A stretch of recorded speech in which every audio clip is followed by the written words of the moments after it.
लोहे की दुकान में अपने पिता के साथ काम कर रहे एक बालक ने अचानक ही अपने पिता से पूछा, पिताजी, इस दुनिया में मनुष्य की क्या कीमत होती है?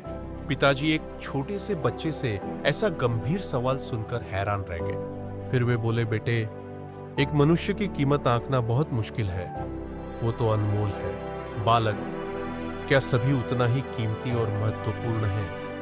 पिताजी, हाँ बेटे।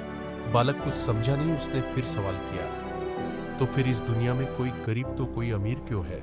किसी की कम रिस्पेक्ट तो किसी की ज्यादा क्यों होती है?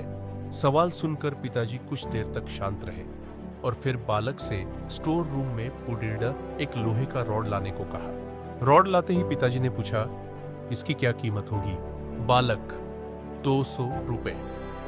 पिताजी, अगर मैं इसके बहुत से छोटे छोटे कील बना दूं तो इसकी क्या कीमत हो जाएगी? बालक कुछ देर सोचकर बोला, तब तो ये और महंगा बिकेगा, लगभग 1000 रुपए का।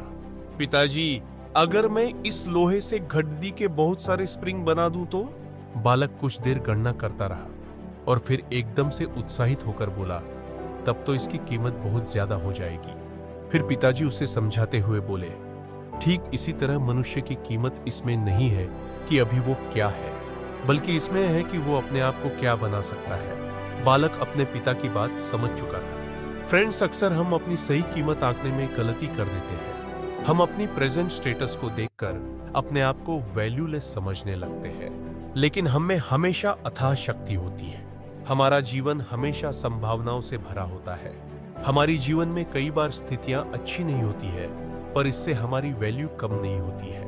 मनुष्य के रूप में हमारा जन्म इस दुनिया में हुआ है, इसका मतलब है हम बहुत स्पेशल और इम्पोर्टेंट हैं। हमें हमेशा अपने आप को इम्प्रूव करते रहना चाहिए और अपनी सही कीमत प्राप्त करने की दिशा में बढ़ते रहना चाहिए।